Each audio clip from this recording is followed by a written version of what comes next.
Quiero empezar esta enseñanza con una frase de Martín Lutero, el reformador.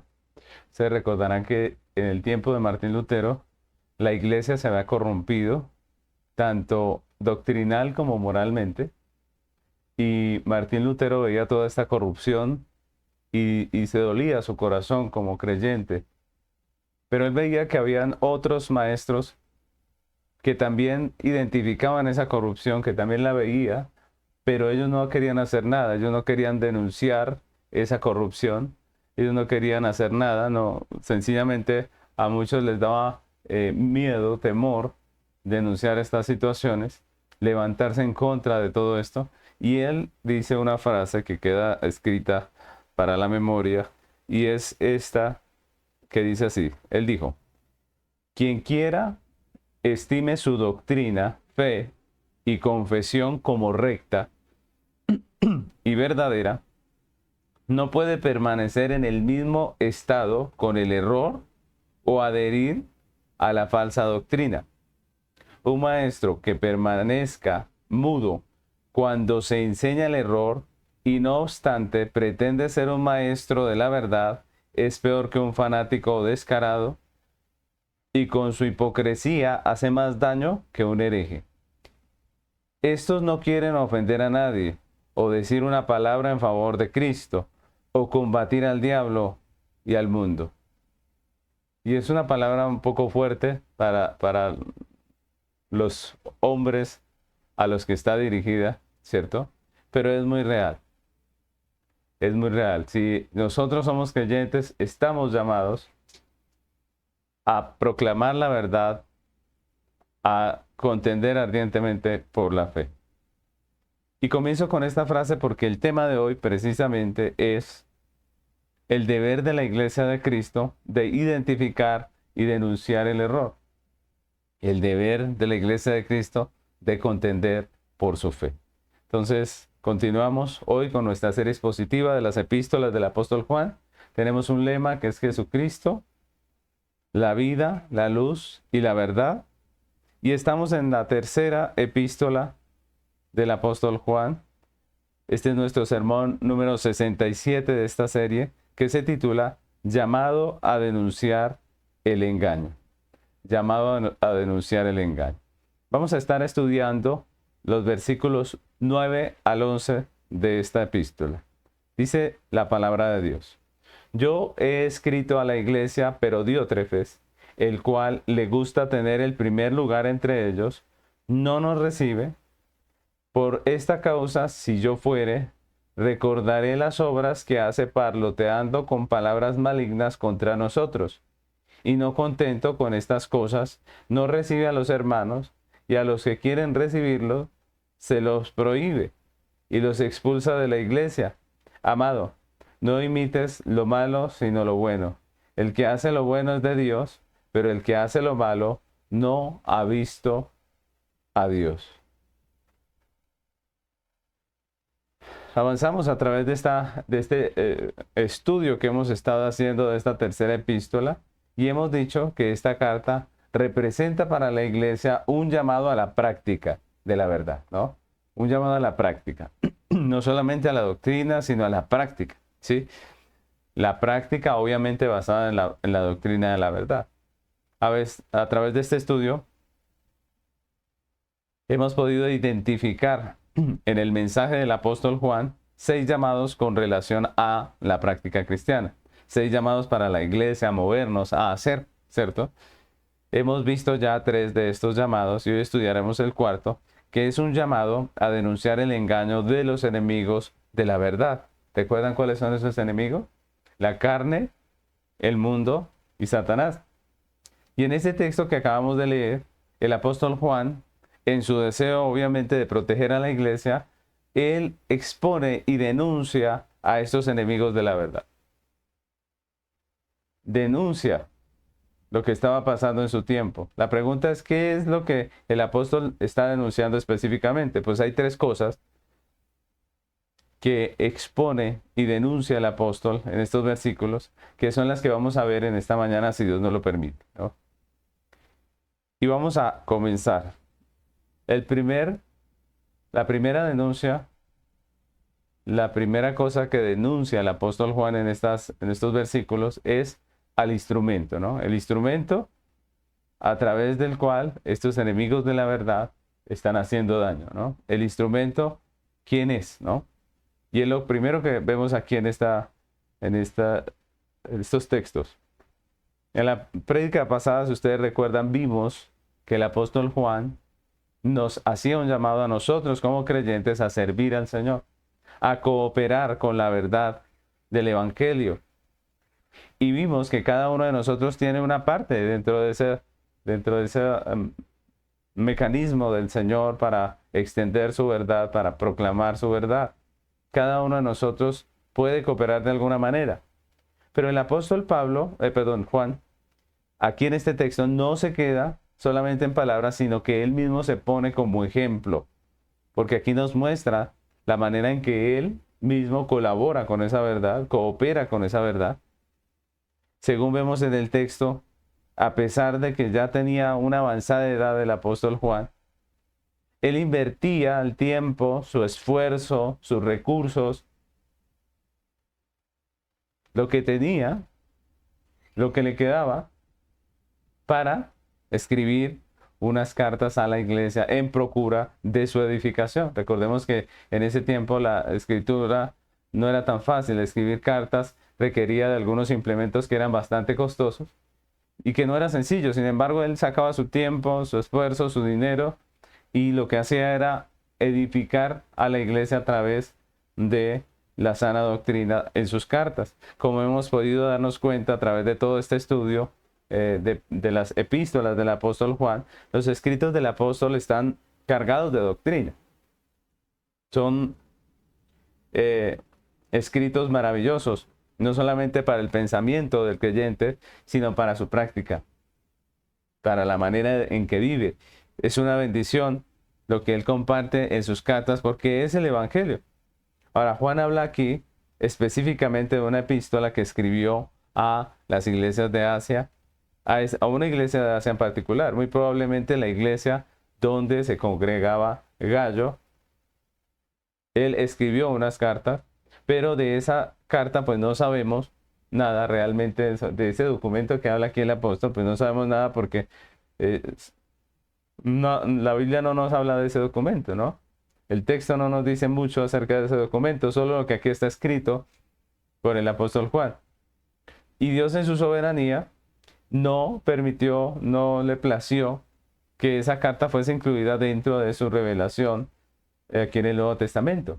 Sin embargo, mis hermanos, por lo que dice el apóstol aquí, seguramente esa carta, aparte de tener sana doctrina, como todas las cartas del apóstol Juan, era un llamado a los oficiales de la iglesia a la que escribía él, para que recibiesen, para que atendiesen a algunos de los pastores itinerantes de los que hablamos en nuestra última enseñanza, que Juan enviaba para predicar el Evangelio. Era un llamado para que fueran recibidos. Sin embargo, la solicitud del apóstol Juan pues no fue bien recibida, porque uno de los miembros de la congregación, al parecer, hacía parte del gobierno de la iglesia, se oponía y no quería recibir ni sus escritos ni a las personas que él enviaba. Entonces, había una persona allí que estaba haciendo oposición, un oficial, una persona, seguramente alguien con autoridad, pudo haberse tratado de un presbítero, o de pronto era el mismo pastor de la iglesia. El caso es que este hombre se cerró a recibir el mensaje de Juan y a recibir a los enviados, a aquellos pastores itinerantes que estaban haciendo su trabajo de predicar el Evangelio. Y esto obviamente era un acto reprochable, porque con su actitud no solamente estaba obviando el llamado a colaborar con la verdad que nos enseñaba el apóstol Juan en la última enseñanza, sino que también se estaba oponiendo, estaba actuando como un instrumento del mal, del engaño, como un enemigo de la verdad y no como un cristiano este hombre, ¿cierto? Y aunque en la carta no lo dice, por haber sido escrita esa carta dentro de este contexto de las epístolas del apóstol Juan, muy probablemente este hombre ya se había dejado contaminar de la doctrina gnóstica, ¿no? De la falsa doctrina gnóstica. Recordemos que ese ha sido el contexto de todas estas cartas que hemos estado estudiando. Muy probablemente, la carta no lo dice, muy probablemente este hombre ya había sido infectado por la falsa doctrina, porque de una manera soberbia no recibía la doctrina bíblica. El apóstol denuncia a este opositor de la verdad con nombre propio. Él dice, Diótrefes no nos recibe. Y esa es una acción del apóstol Juan que nos da ejemplo a nosotros. Esta denuncia no solo es un acto de valentía, sino que también muestra la posición de autoridad del apóstol Juan. Muestra su fidelidad a Dios y el amor hacia la iglesia de Jesucristo, porque una persona como Diótrefes puede causar mucha división, puede causar muchos problemas en la iglesia. La denuncia que hacen los pastores en las iglesias a través de sus predicaciones son necesarias, son necesarias. Aquí aprendemos eso. Juan está haciendo una denuncia necesaria. Era necesario que Diótrefes fuera denunciado, fuera identificado y denunciado. Y las denuncias que hacen los pastores son necesarias, ya que a los cristianos nos es fácil enredarnos en los engaños del mundo. Entonces, cuando un pastor se levanta y dice, cuidado con esto, pues lo que está haciendo es alertando a la iglesia. Cuando el pastor se levanta y dice, tal persona está enseñando lo malo, pues hay que poner atención. Porque obviamente lo hace porque es necesario. Muy fácilmente nosotros caemos en el engaño del enemigo si no tenemos una sana doctrina. Si no estamos muy bien parados en la verdad, pues terminamos cediendo terreno a la doctrina que es contra Cristo, la doctrina no cristiana. El deber de la iglesia, mis hermanos, es poner en evidencia a estas personas. Diótrefes representa a los instrumentos del engaño, a las personas que son usadas por los enemigos de la verdad, por el mundo, por la carne, por Satanás, para propagar los errores, para propagar esa doctrina que es contraria a la verdad y oponerse a la doctrina del Evangelio. Y es nuestro deber como iglesia poner en evidencia a estas personas. Eso hace parte de la cooperación que debemos hacer con la verdad. Y nosotros podemos ver muchos ejemplos en la Biblia. Miremos lo que dice Hechos, capítulo 13, versículos 6 al 10. Están hablando aquí en Hechos 13, el versículo 6 al 10, de el apóstol Pablo, de sus viajes que hacía predicando. Y dice el 6, y habiendo atravesado toda la isla hasta Pafos, hallaron a cierto mago falso profeta judío llamado Bar Jesús, que estaba con el procónsul Sergio Paulo, varón prudente. Llamando a Bernabé y a Saulo, deseaba oír la palabra de Dios. Aquí había un hombre interesado, un procónsul interesado en escuchar la palabra de Dios. Dice, pero le resistía Elimas, el mago, pues así se traduce su nombre, procurando apartar de la fe al procónsul. Entonces Saulo, que también es Pablo, lleno del Espíritu Santo, fijando en él los ojos, dijo, oh, lleno de todo engaño y de toda maldad, hijo del diablo, enemigo de toda justicia, ¿no cesarás de trastornar los caminos rectos del Señor? Miren la denuncia que hace el apóstol Pablo en este caso. Había un hombre obstruyendo la predicación del Evangelio, obstruyendo la verdad, y Pablo con toda autoridad se levanta y le dice, le llama la atención, le llama por su nombre, le dice hijo del diablo. En todos los ámbitos, mis hermanos, el enemigo tiene sus instrumentos y el ámbito de la iglesia no es la excepción, todo lo contrario, allí es donde más afianza sus ataques. Nosotros vemos que en las iglesias hay falsos maestros, dentro del cristianismo hay falsos maestros, hay falsos hermanos, ¿cierto? Que se infiltran y desaniman y desalientan y dividen. Hay teólogos ateos, teólogos que ya incluso dicen que Dios murió. Hay supuestos pastores motivados por avaricia que hacen del evangelio un negocio. Hay iglesias de la prosperidad. Hay apóstatas y lo que hay es una cantidad de herejías y de engaños con el nombre de cristianismo. Estafadores. ¿Cuántos falsos maestros no hay hoy en día haciendo negocios con el evangelio y avergonzando el nombre de Cristo? ¿Cuánto pervertido no está utilizando el ministerio cristiano como una fachada para cometer actos inmorales y abusar de la confianza de los creyentes, de los fieles? Esa es una realidad. Eso lo estamos viendo en el mundo. La iglesia está para hacer luz y somos heraldos de la verdad y estamos llamados a denunciar el engaño. Segunda a los Corintios 11, 13 al 15 dice la palabra del Señor. Porque estos son falsos apóstoles. Miren lo que dice el apóstol Pablo, condenando la situación que había en su tiempo. Dice, porque estos son falsos apóstoles, obreros fraudulentos que se disfrazan como apóstoles de Cristo. Y no es maravilla, porque el mismo Satanás se disfraza como ángel de luz. Así que no es extraño si también sus ministros se disfrazan como ministros de justicia, cuyo fin será conforme a sus obras.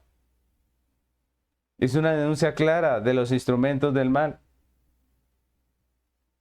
Pero los enemigos de la verdad también tienen instrumentos en la política, en la educación, en las finanzas, en la cultura, en todo lado. Y también allí la iglesia, como columna y baluarte de la verdad, está llamada a confrontar a estos enemigos, a estar preparada para defender la verdad del evangelio. Primera de Pedro, capítulo 3, versículo 14 al 15 dice, mas también si alguna cosa padecéis por causa de la justicia, bienaventurados sois. Por tanto, no os amedrentéis por temor de ellos, ni os conturbéis, sino santificad a Dios el Señor en vuestros corazones y estad siempre preparados para presentar defensa con mansedumbre y reverencia ante todo el que os demande razón de la esperanza que hay en vosotros. Estén preparados, dice. La pregunta es, ¿nosotros tenemos como creyentes el discernimiento para identificar a estos instrumentos del engaño? ¿O fácilmente caemos en sus mentiras? ¿Tenemos la capacidad para confrontarlos? ¿Para presentar defensa de nuestra fe? ¿O por causa de nuestra negligencia no podemos defender la fe porque no conocemos la Biblia y no entendemos la doctrina? ¿Tenemos la valentía para denunciar como lo hizo el apóstol Juan en su tiempo? Es un llamado de Dios para su iglesia. Somos columna y baluarte de la verdad. Lo segundo que denuncia aquí el apóstol Juan son sus obras. No solamente los instrumentos de los enemigos de la verdad, sino también sus obras. Juan no solo denuncia la persona que se presta como instrumento del engaño, él también expone la maldad que hay en las obras de estas personas. La primera denuncia que hace es que Diótrefes no recibía a los siervos de Dios, no recibía la verdad. Obviamente se está refiriendo a las cartas que el apóstol enviaba y a los siervos de Dios que eran predicadores itinerantes que también enviaba el apóstol Juan. Pero este rechazo no puede ser tomado simplemente como algo personal, ¿no? El rechazo de los predicadores del evangelio generalmente está ligado a su mensaje y a la persona de Cristo. El mismo Señor Jesús, cuando estuvo aquí en la tierra, nos enseñó esa verdad. Nos enseñó que recibir los maestros del evangelio es recibir a Cristo. Que recibir a los enviados a predicar, pues es recibir la doctrina. Y esa actitud incluso tiene recompensa. Mateo capítulo 10, versículos 40 al 42 dice, el que a vosotros recibe, a mí me recibe. Y el que me recibe a mí, recibe al que me envió. El que recibe a un profeta, por cuanto es profeta, recompensa de profeta recibirá. Y el que recibe a un justo, por cuanto es justo, recompensa de justo recibirá. Y cualquiera que dé a uno de estos pequeñitos un vaso de agua fría solamente, por cuanto es discípulo, de cierto os digo que no perderá su recompensa. Recibir a un enviado del Señor es recibir a Dios, a su doctrina, a su evangelio. Y Dios no se va a quedar con esto, Él va a dar recompensa. Y lo que Diótrefes y sus seguidores estaban haciendo era rechazando no simplemente una persona, un hombre. Ellos estaban rechazando la verdad, el mensaje del evangelio y la persona de nuestro Señor Jesucristo. Y así como recibir la verdad tiene una recompensa, el rechazo de la verdad también tiene unas consecuencias.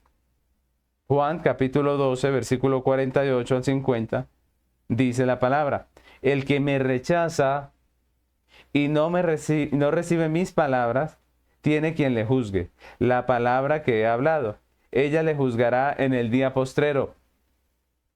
Porque yo no he hablado por mi propia cuenta. El Padre que me envió, Él me dio mandamiento de lo que he de decir y de lo que he de hablar. Y sé que su mandamiento es vida eterna. Así pues, lo que yo hablo, lo hablo como el Padre me lo ha dicho. Y lo mismo podemos decir hoy en día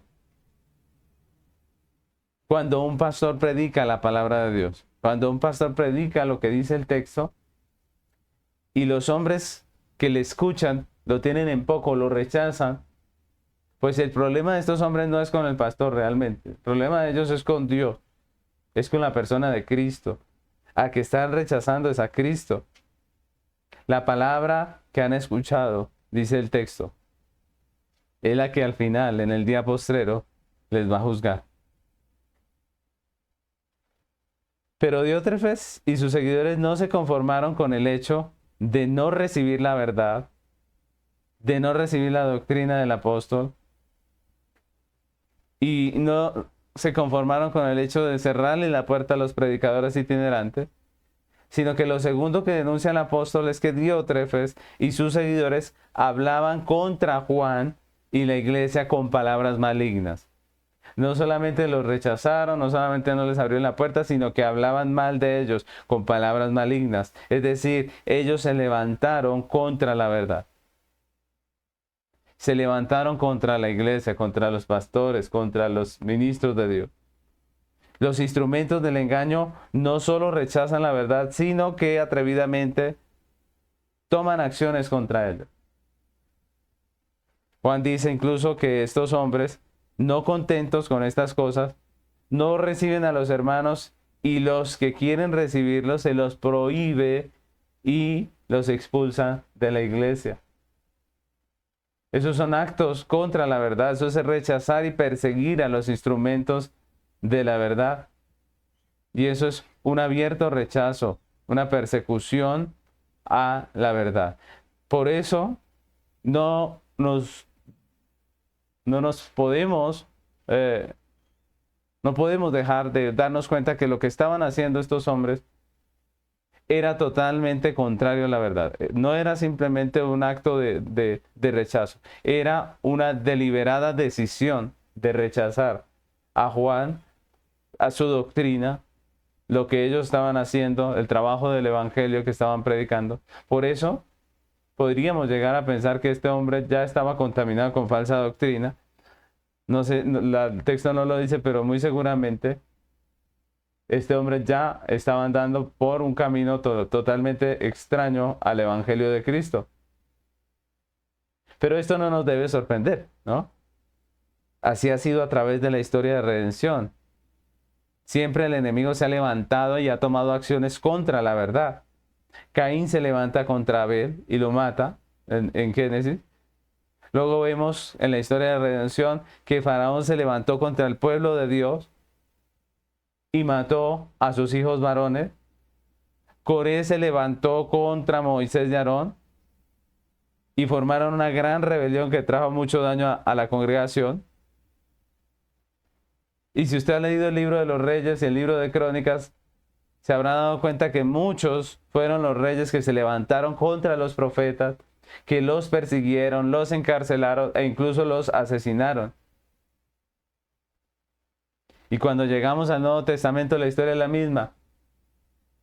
Los fariseos, hipócritas, los religiosos de su tiempo se levantaron contra el Señor Jesucristo, llevándolo a la cruz. Y después del Señor haber ido a la cruz, sus apóstoles se levantan a predicar el Evangelio. ¿Y qué pasa con ellos? El mundo también los persigue, el mundo también los encarcela, e incluso el mundo también termina matando a muchos de ellos. Y nos faltaría tiempo hablando de todos los enemigos de la iglesia, de la fe, de la verdad, que a través de la historia se han levantado contra la verdad, tanto por medio de sectas e ideologías de error, como a través de gobiernos que se levantaron en persecución contra la iglesia a sangre y fuego y produjeron tantos mártires. Así también está pasando hoy en día en este mundo. El enemigo sigue atacando la verdad, sigue atacando a los siervos de Dios, sigue atacando a los que promovemos la verdad. Y la manera de hacerlo es de las mismas dos maneras que siempre lo hace. ¿Cómo es? Por un lado, él procura acallar la verdad de Dios, negándola, prohibiéndola, torciéndola. Y son muchos ejemplos los que podemos dar. Ahorita, por ejemplo, un nuevo proyecto de ley en Brasil, radicado apenas hace unos meses, busca prohibir que se publiquen versículos bíblicos en las redes sociales. O sea, se puede publicar inmoralidad, se puede publicar todo el vicio y el desenfreno del mundo, pero quieren prohibir que se publiquen versículos de la Biblia. En el estado de Utah, en los Estados Unidos, algunas escuelas tuvieron que retirar de sus instalaciones los ejemplares de la Biblia, porque supuestamente ese libro incluye contenido vulgar y violento. Y la medida se tomó por la denuncia de un padre, de uno de los alumnos, que hizo esa denuncia en contra de la Biblia, diciendo que la Biblia contiene un material inadecuado para los niños. O sea, se puede enseñar cualquier cantidad de inmoralidad y de inmundicia, como enseñan hoy en día en muchos de nuestros países latinos, pero no se puede enseñar la Biblia porque supuestamente, dice este hombre, es un libro que contiene material inadecuado para los niños. En otros estados de Estados Unidos se ha retirado la Biblia de las bibliotecas públicas porque, según dicen los que denuncian, tiene enseñanzas preocupantes y excluyentes. Preocupantes y excluyentes, dice. Esa es la realidad. Esas son las obras que está haciendo el enemigo en contra de la iglesia. Y vemos que hay muchas otras cosas más que está haciendo ahora en contra de la Biblia, en contra de la doctrina bíblica. Por otro lado, el enemigo también ataca tratando de imponer su agenda que es totalmente contraria a la palabra de Dios. Entonces, por un lado, prohíbe la palabra, rechaza la predicación, pero por el otro lado, implementa una agenda totalmente contraria a la palabra de Dios en todos los ámbitos posibles.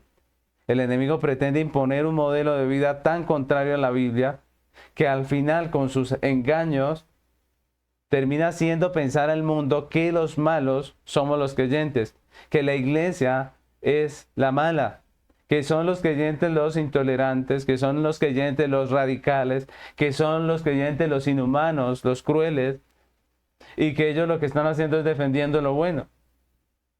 Mis hermanos, la iglesia tiene que denunciar el engaño de estos ataques y defender la verdad, no con insultos, ojo, no con insultos, no con amenazas, no con improperios, ni con peleas en las redes sociales, sino con la clara exposición de la palabra de Dios, con la predicación del evangelio del reino. Ese es nuestro deber. El apóstol Pablo, haciendo una analogía del creyente y de la guerra que él libra contra los enemigos de la verdad, escribe en Efesios capítulo 6, versículos 16 y 17. Él dice: sobre todo tomad el escudo de la fe, con que podáis apagar todos los dardos de fuego del maligno, y tomad el yelmo de la salvación y la espada del Espíritu, que es la palabra de Dios. Mis hermanos, la palabra de Dios es nuestra arma de ataque. Miren que no hay otra. La palabra de Dios es nuestra arma de ataque, no hay otra. Por eso el creyente debe estar preparado física y doctrinalmente para todas las cosas que el enemigo hace en contra de la iglesia. Cuando me refiero a estar preparado física y doctrinalmente, me refiero a que la iglesia debe tomar medidas para prepararse, para preparar a las personas, a los creyentes. Debemos adaptar nuestra logística, físicamente hablando, para que los creyentes puedan aprender doctrina. Debemos levantar el estudio de la palabra de Dios al nivel que se requiere para estos tiempos.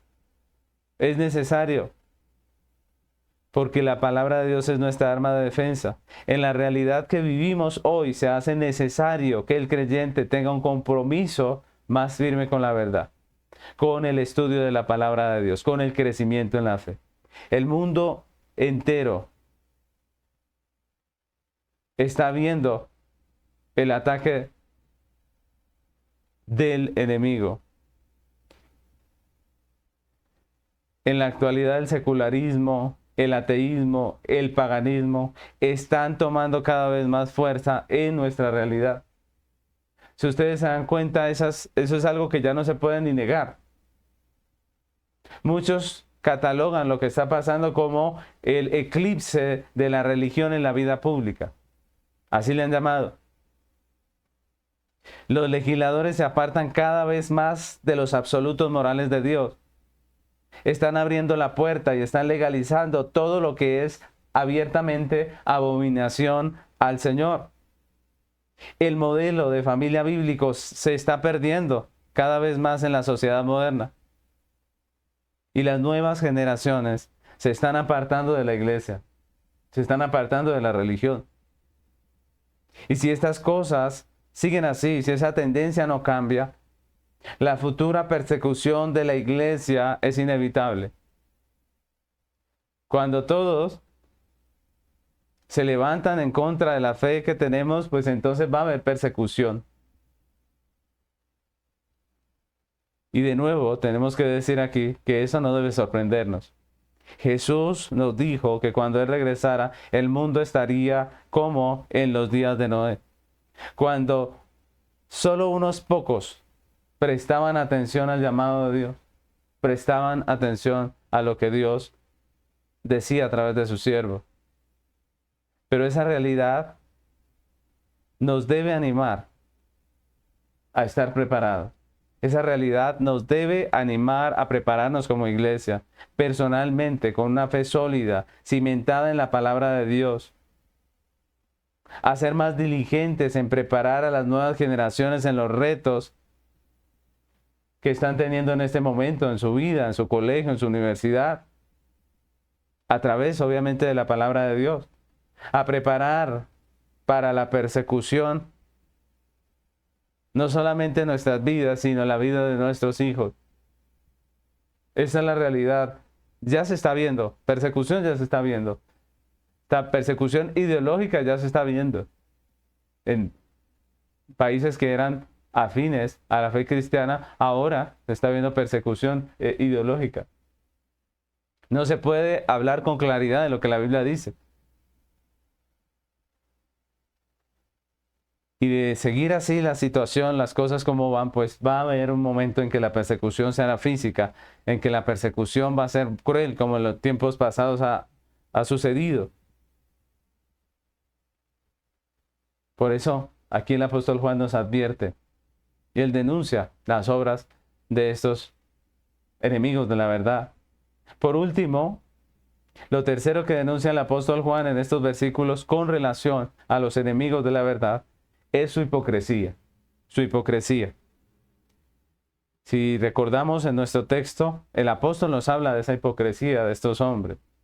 En estos versículos podemos ver a Juan hablar claramente de Diótrefes, un hombre que decía ser cristiano, un hombre que seguramente hacía parte del gobierno de la iglesia cristiana, pero que Juan describe como un falso maestro, como un falso creyente. Juan dice que las acciones de Diótrefes son malas y no deben ser imitadas por Gallo ni por ningún otro creyente en la iglesia. El mundo vende una falsa idea de lo que es tolerancia, si ustedes se dan cuenta. El mundo siempre trata de imitar, de parecer bueno, ¿no? El mundo no llega anunciando que es malo. Los enemigos de la verdad nos llegan anunciando que son el engaño. El mundo vende una falsa apariencia de piedad. Y si nosotros vemos ahora con el asunto de la tolerancia y el respeto mal interpretado, con una idea falsa y torcida de la tolerancia y el respeto, el mundo pretende que nosotros aceptemos como buenas las obras que son realmente y abiertamente malas, ¿no? El mundo quiere que nosotros aceptemos como buenas esas ideas, pero Dios, por su palabra, nos manda a nosotros, la iglesia, a hacer diferencia entre lo malo y lo bueno. Dios nos manda a hacer diferencia. Miren que no es tranquilos, toleren todo eso. Algunos dicen vive y deja vivir, como tú tranquilo allá en lo que haces, que nosotros aquí nos volvemos locos y no pasa nada. No. La iglesia debe identificar el engaño. La iglesia está llamada a identificar el engaño. Y es cierto, mis hermanos, que no estamos llamados a molestar a todo el mundo, a todo aquel que peca, ¿no? Hay cristianos que son hostigantes con las personas, son legalistas y andan por todo lado juzgando a todas las personas por sus pecados. Hay personas que dicen ser creyentes, pero sus acciones legalistas, en vez de llevar a la gente a Cristo, lo que hace es apartarlas de Cristo. No hemos sido llamados a molestar a todo el mundo, hemos sido llamados a predicar el evangelio de la verdad. Pero también es cierto, mis hermanos, que la iglesia es sal y luz, que nosotros sí estamos llamados a predicar la verdad, que nosotros sí estamos llamados a producir esa sensación que produce la sal, ¿no? Cuando preserva. Mis hermanos, estamos llamados a dejar claro que lo bueno es bueno y lo malo es malo.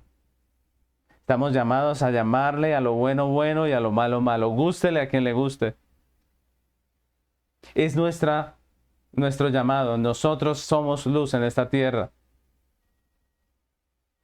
Y por eso Juan lo está haciendo. Juan está diciendo las obras de Diótrefes son abiertamente malas. Y la iglesia de este tiempo dice lo que el mundo hoy en día está probando como bueno.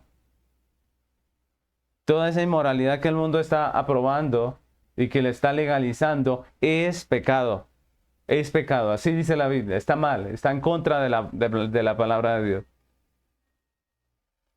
Pero Juan no ve aquí a Diótrefes solamente como alguien que, siendo cristiano, pecó. Porque eso puede pasar. Todos los creyentes pecamos.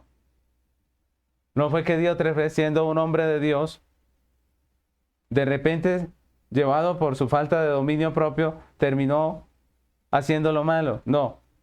Juan dice que este hombre demuestra con sus acciones que no ha visto a Dios. Así dice el texto.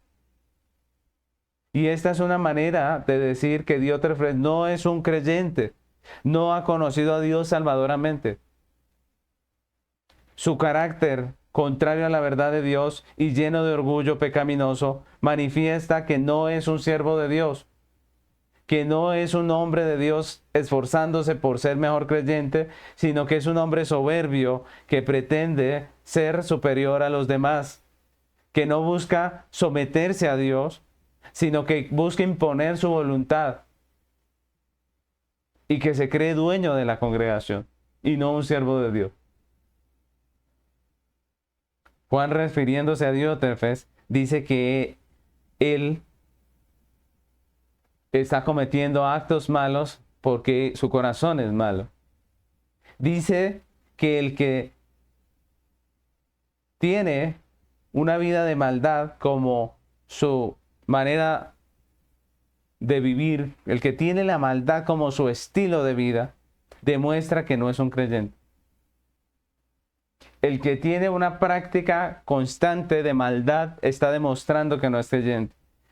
Y esto confirma lo que ya nos había enseñado en su primera epístola. Ustedes recordarán que Juan en la primera epístola dice que el que practica el pecado es del diablo. Eso nos dice el apóstol Juan en la primera epístola. Y esto confirma lo que ya él nos ha enseñado. Que el verdadero creyente no solamente es justificado, sino santificado por la obra del Espíritu Santo.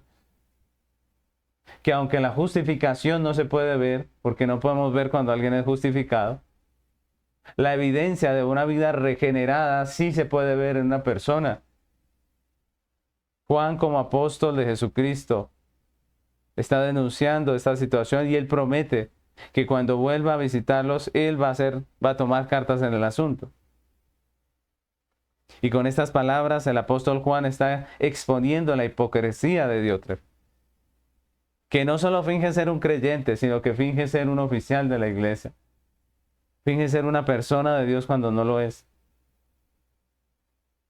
Y la denuncia del apóstol expone la hipocresía de los enemigos de la verdad, que en su engaño quieren hacerse pasar por buenos. Siempre los enemigos de la verdad quieren hacerse pasar por buenos. Ellos no llegan alardeando de su maldad. Ellos llegan aparentando piedad. Nunca el enemigo se presenta como lo que realmente es. No habla de la maldad de las intenciones que hay en su corazón. No habla de su corrupción. Sus obras, ideas, argumentos no se presentan como lo que realmente son, pecado, sino como una manera de ayudar, de hacer lo bueno, de hacer el bien, de suplir una necesidad. Esa es la forma en que el diablo presenta su engaño. Analicemos algunos de los engaños que el enemigo ha venido impartiéndole a esta sociedad. El humanismo secular, por ejemplo, se presenta como un movimiento afín a la moral y a la ética. Dice, nosotros propendemos por lo bueno, por la ética, por la moral, pero en todo esto sacan a Dios de la ecuación, diciendo Dios no es necesario, no necesitamos a Dios. El ateísmo promueve una libertad al hombre de Dios. Miren cómo se presenta el ateísmo. El ateísmo se presenta como la manera de liberar al hombre de Dios, de su ley, de su juicio, pero en realidad es todo lo contrario, porque lleva al hombre a la esclavitud. Y al final, pues todos compadeceremos ante el tribunal de Dios. Esa es la realidad, nadie lo puede evitar. El machismo se pretende presentar como un movimiento que le da el lugar al hombre que se merece, la posición al hombre que se merece. Pero en realidad esto lo que hace es apartar al hombre de Dios, apartar al hombre de la figura que Dios estableció para él o el modelo que él estableció, que es un hombre que ama y que es responsable. El machismo quita esas dos cosas de la vida del hombre y lo hace soberbio.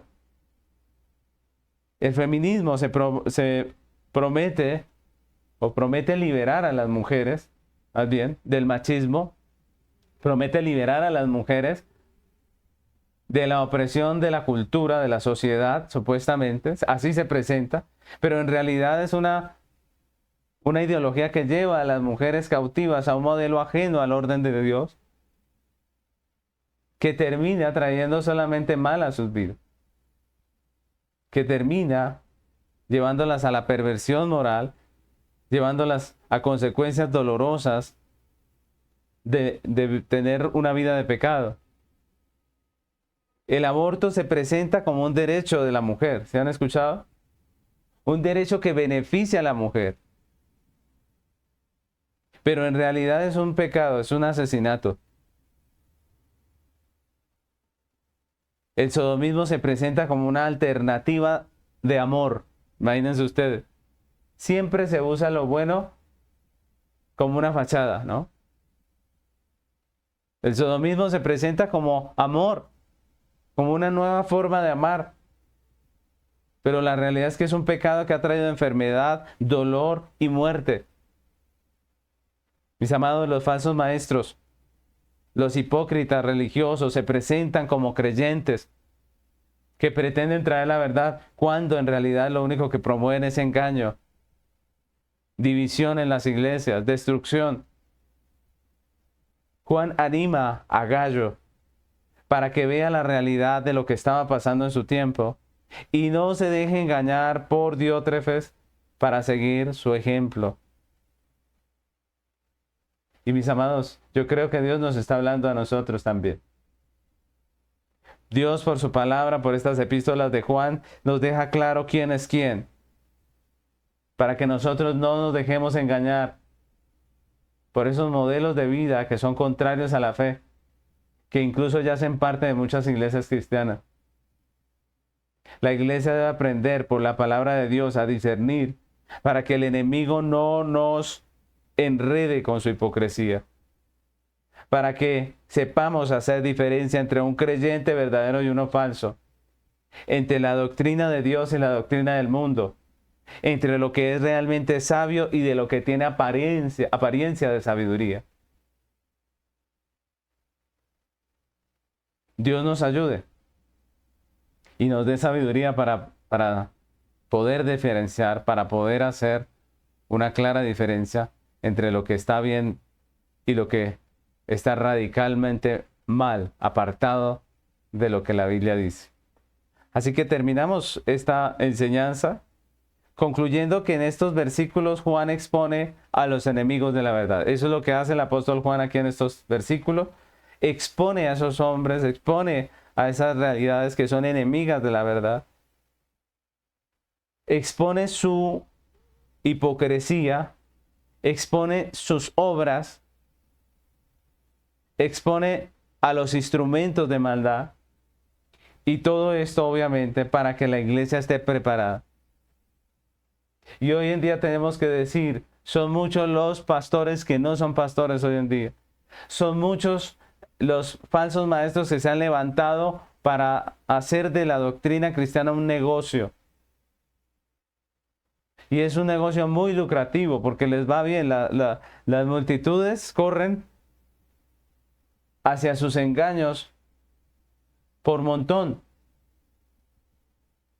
Y es un negocio que les produce muchos réditos. El problema lo tienen con Dios. Un día Dios les llamará a cuentas a todos estos engañadores que usan el evangelio. Mis hermanos, denunciamos hoy también. Se han levantado ideologías, se han levantado doctrinas, se han levantado formas de pensamiento, filosofías que son contrarias a la fe cristiana. Y como creyentes debemos identificarlas, condenarlas, apartarnos de ellas, no hacer parte de ellas. Debemos discernir, aprender a llamar a lo bueno bueno y a lo malo malo. Pero hemos dicho, mis hermanos, que estos estudios de Tercera de Juan los vamos a terminar con una pequeña tarea para la vida, ¿no? Una pequeña tarea para la vida. Y en nuestro estudio hoy dijimos que la iglesia está llamada a denunciar el engaño, que la iglesia debe aprender a identificarlo, a discernirlo y a tener el valor y tener la capacidad de poder contender ardientemente por la fe, de poder dar razón de la fe que Dios nos ha dado y de poder argumentar contra estos engaños con la palabra de Dios. Y para ello, pues la iglesia tiene que estar comprometida con la verdad. Dijimos que en este tiempo la iglesia debe afirmar su compromiso con la verdad. Es decir, debemos dedicar tiempo a la escritura, a las sagradas escrituras. Debemos dedicar tiempo a entender su doctrina. Dedicar tiempo a estudiar los textos. Dedicar tiempo a conocer el evangelio para poder dar así razón de la fe que tenemos nosotros. Y por eso la tarea que vamos a poner en la enseñanza de hoy tiene que ver con el crecimiento en la fe. Si queremos poder denunciar la falsedad y el engaño del sistema de este mundo, de la carne y de Satanás, pues es necesario que aprendamos a discernir. Y el discernimiento crece solamente a través de la palabra de Dios. La razón por la que muchas veces nosotros como creyentes terminemos apoyando lo que no es bueno es simplemente la falta de conocimiento de la palabra. Es que no hemos renovado nuestros pensamientos con la doctrina bíblica. Y en ese sentido tenemos que reconocer, mis hermanos, que la iglesia es perezosa muchas veces en cuanto a su compromiso con la verdad. Por eso la tarea de hoy tiene que ver con un compromiso con el estudio de la palabra, con el crecimiento en la fe. Entonces, lo primero que vamos a hacer esta semana es un pequeño examen de nuestro compromiso con el crecimiento en la fe, de nuestro compromiso con la verdad, con la Biblia.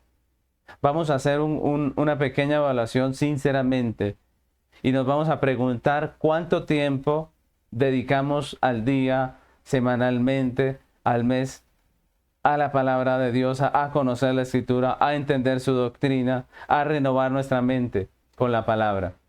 ¿Cuánto tiempo dedicamos?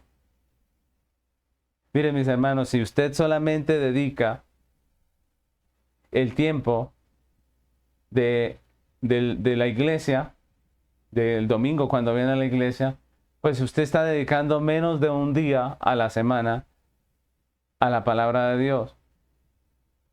Está dedicando menos de un día. Y si miramos al mes, también podemos decir que está dedicando menos de un día.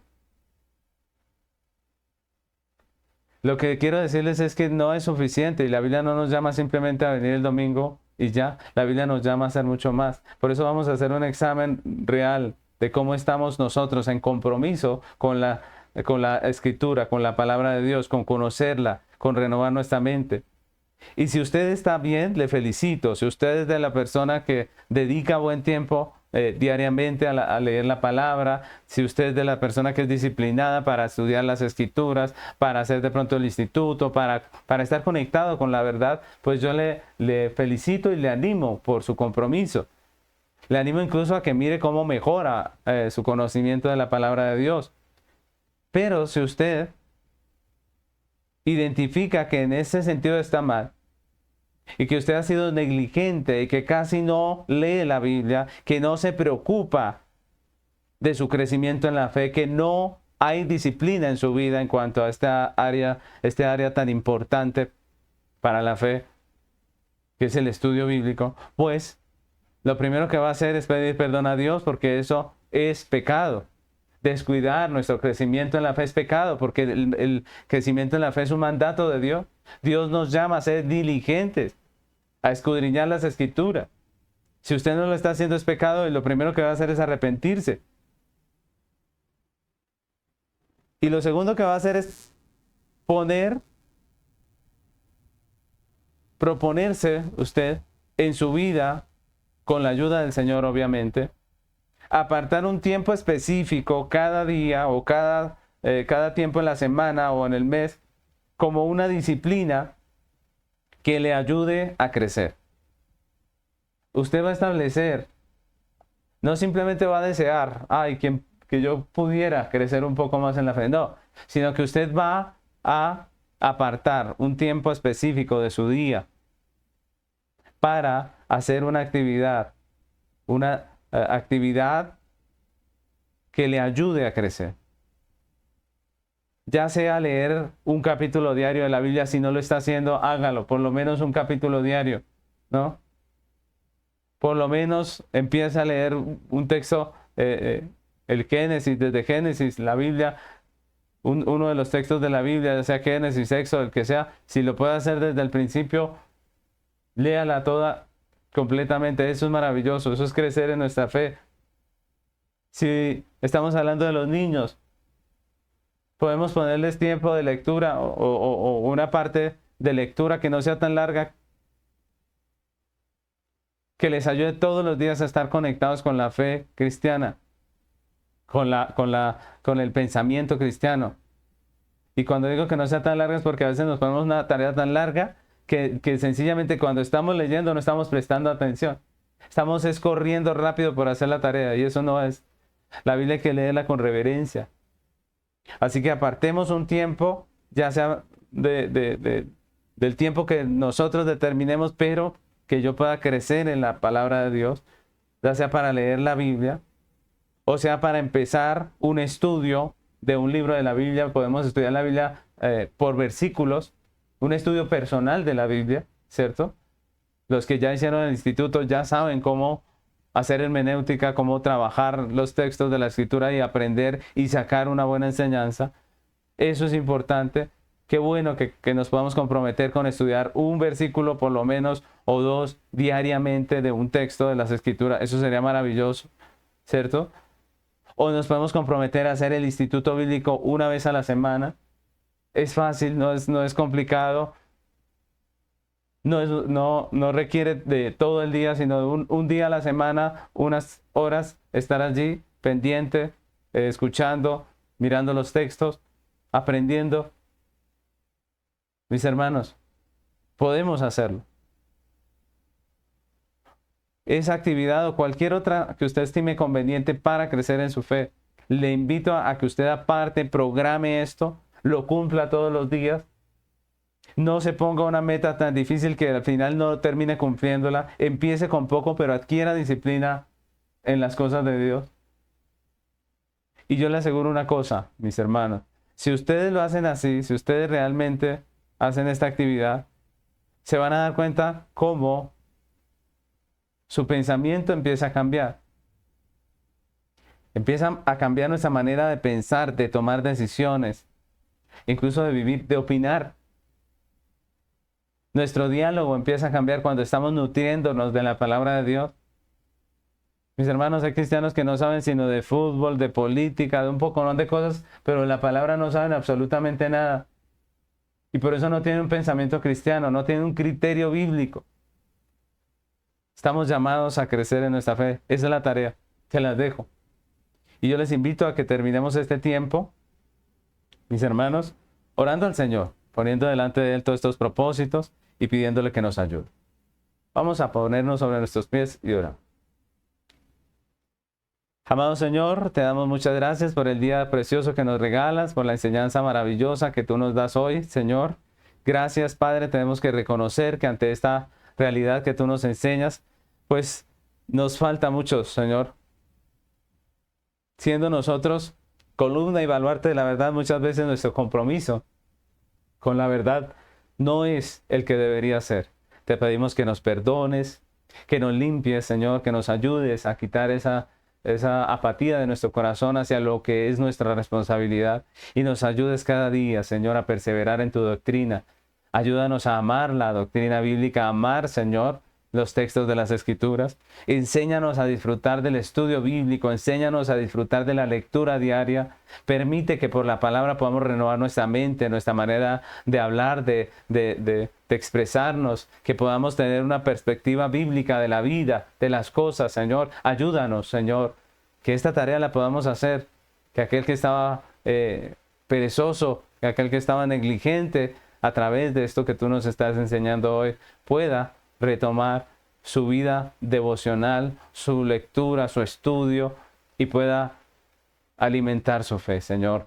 Permite que nuestro corazón sea limpiado por tu palabra, que quitemos todas las excusas y nos comprometamos realmente con tu verdad. Te lo pedimos, Padre, porque somos tu iglesia, porque el mundo avanza cada día en el engaño y nosotros, Señor, tenemos también una responsabilidad ante las cosas que están pasando. No podemos quedarnos quietos, como decía Martín Lutero. No podemos quedarnos mudos ante lo que está pasando. Ayúdanos, te lo pedimos, en el nombre de Cristo Jesús. Amén.